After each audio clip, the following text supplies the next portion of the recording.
Okay, Sam. So one simple thing that I want you to work on. So as I go through our progression, the first thing I'm looking at is our back hip load. And you've got some negative movement into back hip load, right? It's a pretty good pinch.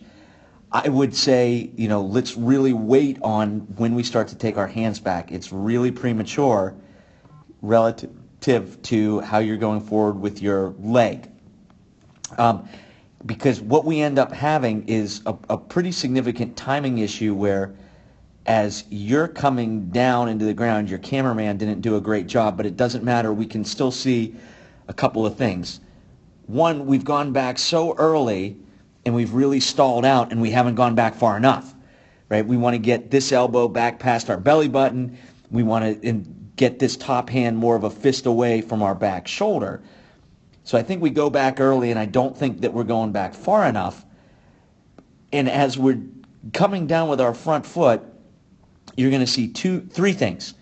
You're going to see this starts to open, this starts to turn, and this starts to come forward all before we're into the ground. We're swinging before we load.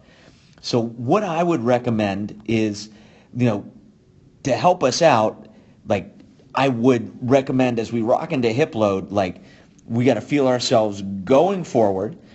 I would say let's increase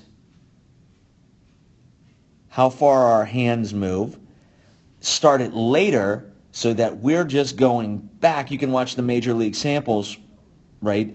And getting back even further, but certainly nothing has started to come forward by the time our toe touch, meaning we've seen weight here, we've started to turn here, and we've started to come forward here.